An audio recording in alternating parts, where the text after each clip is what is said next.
Huwag ka na makialam sa amin, tatay. Huwag kang sakim.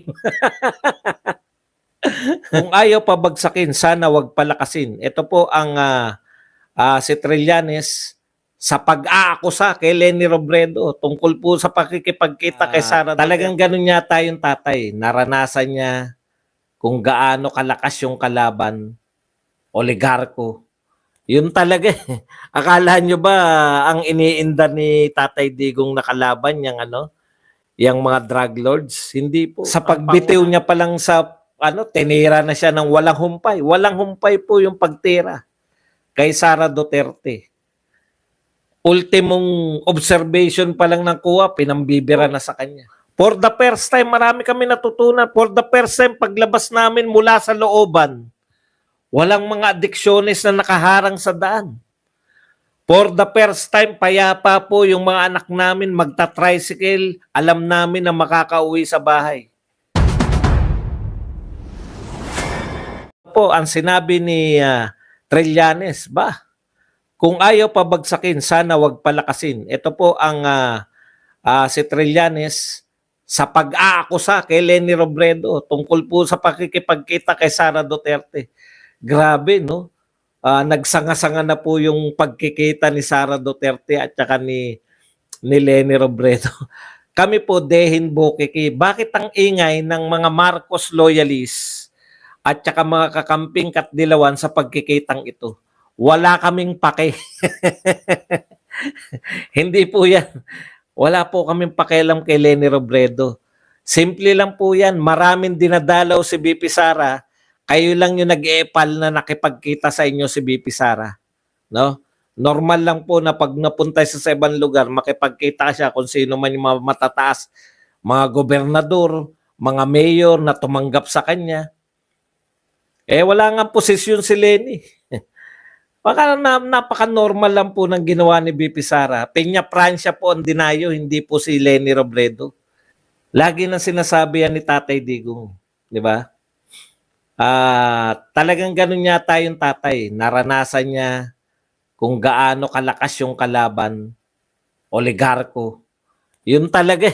Akala nyo ba ang iniinda ni Tatay Digong na kalaban yung yung mga drug lords? Hindi po. Ang pangunahin niya talagang natindihan siya ng laban, yung mga oligarko. First time po talaga na bumangga talaga, binangga talaga ni Tatay Digong yung mga oligarko sa Pilipinas. Grabe. Lahat ng power, mga kingmakers po yan lahat.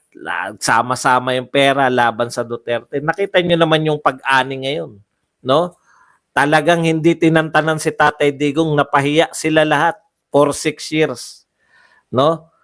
In-expose sila ni Tatay Digong kung anong uri ng legal na pagnanakaw yung ginagawa sa atin ng mga oligarko na to. Kaya talagang ang hirap po para sa isang ama na naranasan mo ng maghirap, mararanasan pa ng yung anak. No? Lalo na ngayon, nung nakabalik na sila. Lalo na ngayon, yung nakatikim uli sila na pwede naman pala na uli, na kami na uli yung mga hari. Pwede na pala uli, yung mga gahaman na politiko. No? Pwede na pala kami na uli ang maghari. Mas mahirap pong labanan yan dahil nakatikim uli sila na pwede pala uli kami maging hari dito sa Pilipinas. Ano ba naman tong cellphone isa na to? Okay. Kaya alam ni Tatay Digong na mas mahirap kalaban to ngayon. Nakita nyo naman kung paano si Sara Duterte dahil siya po ay threat pa lang. Walang deklarasyon na siya ay tatakbo. Hindi pa siya yung umiepal na siya yung pinuno ng oposisyon. Talagang sa pagbitiw niya pa lang sa tinira na siya ng walang humpay. Walang humpay po yung pagtira kay Sara Duterte. Ultimong observation pa lang ng kuha, pinambibira na sa kanya. Sinabi na ng kuha na walang problema 11 days pero tuloy pa rin. Yung may 6 months siya para ayusin yung sa kuha, kinakailangan ng banatan. No? Impeachment. Kaya kung kayo ama, Ililigtas nyo yung anak nyo sa hirap. Yun po yun, kaya nasabi yan ni Tatay Digong. Pero alam mo Tatay Digong, lahat ng sasabihin mo, okay kami. Lahat nga ng endorse mo, kahit nga si Philip Salvador. Opo, alam ko po marami po sa inyo nagdududa. Bakit si Badong? Matalino naman tong tao na to. Bakit sang-ayon siya na si Philip Salvador ay iboto namin? Matagal ko na naipaliwanag yan. Di ba? Una, winnable yan dahil artista, di ba? Matatanda ng tao. Ikalawa, kailangan po ng boto ni BP Sara ngayon. Totoo naman yun na pwedeng walang silbi yan, pwedeng walang magawang batas, pero ang importante po yung praktikalidad ngayon na si BP Sara ay hindi lang po pinagtatangkaan, very vocal. Si Trillanes, ipapa-impeach namin, very vocal. No? Ibig sabihin, may magtutulak na ng impeachment. Meron naman pong sasalo dito sa Congress. Yung mga sila Franz Castro, very vocal yung salitang impeachment. No? Kaya po, kung praktikalidad lang po, impeachment po ay kinakailangan po niya ng boto ng mga senador. O, bakit po hindi po natin na iboboto yung endorsement ni Tatay Digong? Pero pasensya ka na Tatay Digong.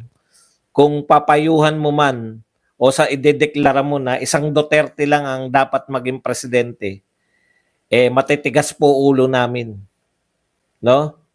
Isipin nyo, pinaranas nyo kami. Kung hindi kayo nakapaglingkod sa Pilipinas, normalidad lang.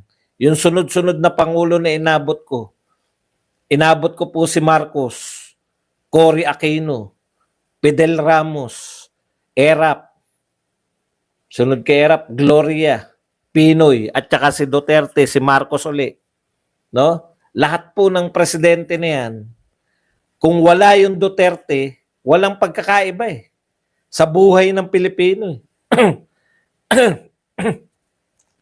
Pero bakit namin gustong may manungkulan uli ng Duterte?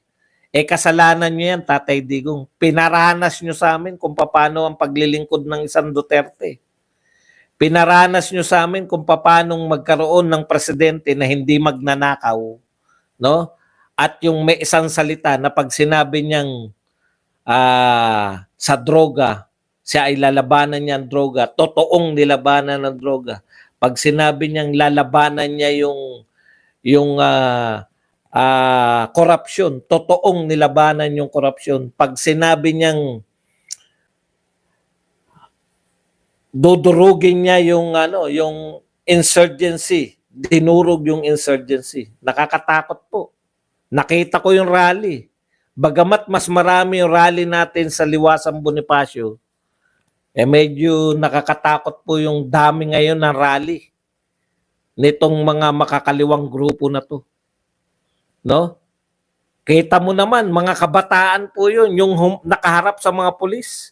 Yung harapan na, hindi naman po sila sa Tulokampo. Mga bata Opo, marami po kami. Ngayon, depende po sa pananaw mo yan. Kung sa tingin mo, yung 30 na nagrally yung mga loyalista, marami, at konti yung mas marami sa inyo, ibang klase po kayo. Depende po yan. Hindi naman namin sinabing people power yun. Rally lang po yun. Siyempre, kung sasabihin yung people power, milyunan yun. Okay. Yun po, natatakot po ako. Kasi nakabalik na po yung recruitment sa mga kabataan. At valid po kung bakit po marirecruit Ang pangunahin po pan-recruit, no, ng mga kabataan para maging miyembro ng mga grupo na makakaliwa. O yan, baka sabihin nyo, red tagging yan. Hindi po, makakaliwa naman talaga kayo. Inaamin naman yan noon pa. Yung mga grupo na makakaliwa, kaya nakaka-recruit yan ng kabataan dahil sa idealism ng kabataan at saka sa kapalpakan ng gobyerno. Tuwing palpak po ang gobyerno, maraming nare-recruit na mga estudyante at mga kabataan. Eh, sino pa ba mas papalpak sa gobyerno na to? Masyadong busy sa kakaatake, kaiimbestiga sa mga Duterte, samantalang yung 1.4 billion a day na flood control, binabaha kada uulan. Hindi na po kada may bagyo, kada uulan. Eh ilang beses po ba umuulan sa Pilipinas? Dalawa lang po ang klima rito. Dalawa lang po ang panahon. Mainit na mainit at maulan. Kada uulan may baha na po. Tapos lumalaki yung budget sa flood control, no? Pero lumalaki rin, lumalawak din, lumalalim din yung baha. Walang gusto mag-imbestiga niyan. Ano na an?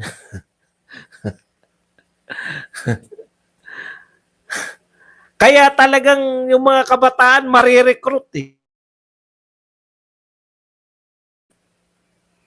Bakit po sa panahon ni Tatay Digong, wala tayong nakitang ganyang kalalaking rally ng mga makakaliwang grupo? Wala silang ma-recruit kasi nakita ng mga tao, mga kabataan, putya, okay to. Hindi na kami nagagambala ng mga adiksyonist. Tumahimik sa lugar namin, wala kaming kakaba-kaba na maya't maya may mangyayari sa amin. Yun naman talaga yan naman po talaga yung rally. Kabataan po talaga yan. Pag nakakapag-recruit ng kabataan yung mga yan, alam nyo na ibig sabihin yan. Idealist kasi mga kabataan, mga nasa universidad. Hindi mo hindi nakaka-recruit yung mga yan pag maganda palakad ng tao. Pero kung kitang-kita ng tao na habang sinisita nyo si BP Sara, no? Kayo yung mga bag ni Kimbo, yung mga relo at mga sasakyan ni Abante, at ang dila ni Abante ay nanghahaba. Ang dali pong ipang-recruit niyan sa mga kabataan. Ito ba yung gobyerno na kay Tatay Digong, hirap sila mag-recruit. Okay. Tatay Digong, pasensya ka na. Kung matigas ang ulo namin, hindi ka namin susundin na isa lang sa pamilya nyo ang tatakbo bilang presidente. Hihikayatin pa rin namin si Sara Duterte. Kasalanan mo yan. Pinaranas nyo sa amin. Noong araw, pinalitan si Marcos ni Cory, wala naman din nangyari. Wala lang, tuloy lang ang buhay. Pinalitan si Ramos, benta dito, benta doon, tuloy lang din ang buhay. Pumalit si Erap, walang kamag-anak, walang kumpare. O isang taon lang yung walang kamag-anak. Na people power na. Pumalit si Gloria. Hello, Garce. Wala po kami inaasahan eh. Tinitingnan lang namin ano kayang mangyari ngayon. Ay, wala na naman. Mahirap pa rin tayo. Kayod lang. Si Pinoy, walang wang-wang. Wang-wang. Yung pala sa utak lang may wang-wang. Oh. Pero nung kayo na, putya nakakita kami ng tunay na paglilingkod. For the first time, OFW, umamin po kayo. For the first time, hinangaan ng mga Pilipino sa ibang bansa. For the first time, gustong hiramin ng mga taga-ibang bansa yung presidente ng Pilipinas. Pahiram nyo naman sa amin si Duterte nang tapusin namin itong mga problema namin sa droga. 480. For the first time, Ki, thank you very much, Ki, na nagbigay sa atin ng 480. Binasa ko lang yung 480. For the first time, nakakita kami ng putya, may mga bagong tulay, malabang highway, sangkatutak na mga, hindi na nga namin nasubaybayan eh. No? Ang dami pong infrastructure. For the first time, nakita namin yung basurahan na Manila Bay. Nakita namin nalinis, naging Dolomite, naging pasyalan. For the first time, yung Boracay. Akalain mo bang pwede palang ipasara yung Boracay? Tapos lahat ng mga madadaanan, tinastas yan. Lahat na madadaanan na, o sobra na kayo, bakit nyo sinasakop yung beach? Tastas yan. Kahit kanino pang may-ari niyan, kahit si Pacquiao pa may-ari niyan, lahat po ng mga nasagasaan doon sa Boracay ng mga kalsada, tinastas yan lahat.